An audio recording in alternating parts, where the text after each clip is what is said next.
Hello, my name is Jonathan Harris from Worldwide Camera Exchange. So, you've decided you want a 6x7cm medium format camera. You've looked at the Mamiya rangefinder, the Fuji rangefinders, the plough ball, but they're not quite flexible enough, and you've decided you want an SLR.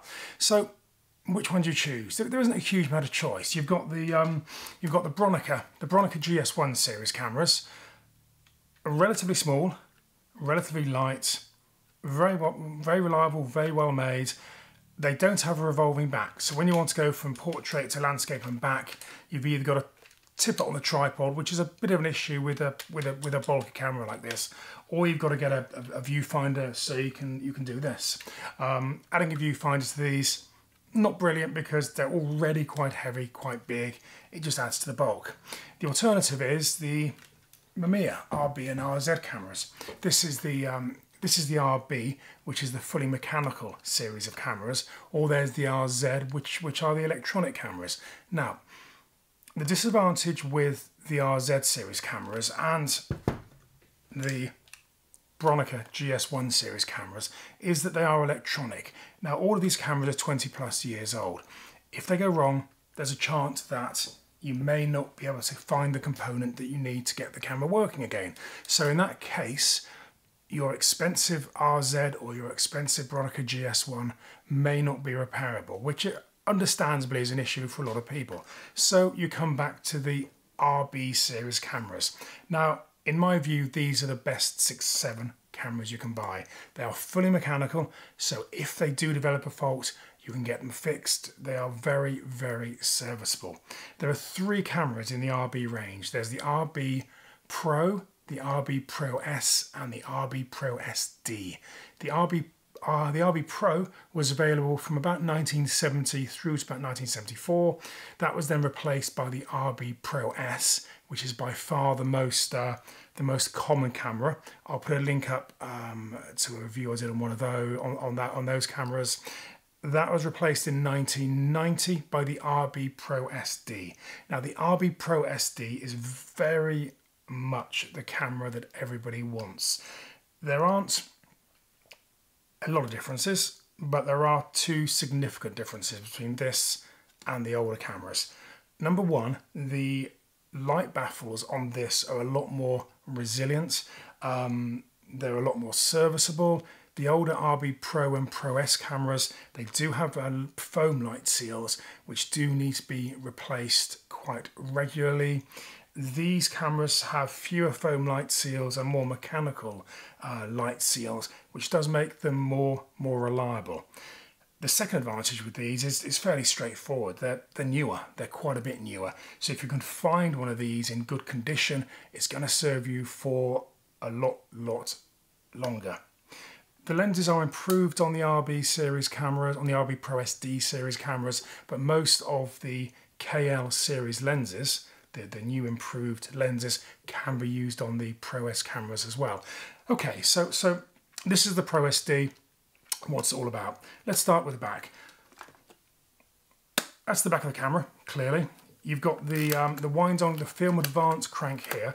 Now there's no mechanical drive between the body and the back. So when you I'll just take the dark slide out there. When you fire the camera and you wind on using this crank here, you also have to wind on the film there. There's no mechanical drive between the two. So it's a two-part action. Once you get used to it, it's very, very straightforward. So that's to advance the film. The dark slide there, you've just seen me take out. Obviously that has to be taken out when you're using the camera. To get into the back to load the film, there's a little lever there you pull down, a little lever there you push up. That section of the back then swings open. The whole insert comes out to load the film. Very straightforward process. The big strength these cameras have over the GS1, as I mentioned, is the revolving back. So you can shoot in 6x7 or you can shoot in 7x6. There's no need to rotate the camera. There's no need to put big heavy prisms on the top. All you need to do is just twist the back like that and you go from portrait to landscape, then from landscape back to portrait. That is a really, really good feature. Moving on to this side here, you've got the film advance, sorry, the body and lens cocking mechanism there, which, as I showed you, just just recocks the lens and brings the mirror down so you can view again. Here you have the focusing wheel. There's a focusing wheel here and a focusing wheel on this side. If I just focus like this, you will see that unlike most cameras, what you have is a rack and pinion mechanism here, which moves the lens further from the film plane to focus. It isn't a helicoid within the lens, which you do tend to see with most cameras these days. Now, the advantage of this is that you can focus closer. So this standard camera with a standard 90mm lens will focus a lot closer than most other 90mm lenses, because you can rack it out further. If you look here, you've got various lines which show you the focusing distance, and as you get to the extreme, you've got some little grayed out boxes which show you the exposure compensation you need to set if you are bringing the lens further away from the film, just like you would if you're using bellows or extension tubes. Shutter release button, that's on the front just there.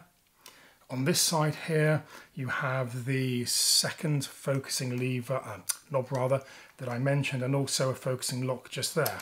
Looking at the lens, to take the lens off, it's a very straightforward breech lock system, just like the old Canon breech lock lenses. You turn this dial here, off comes the lens.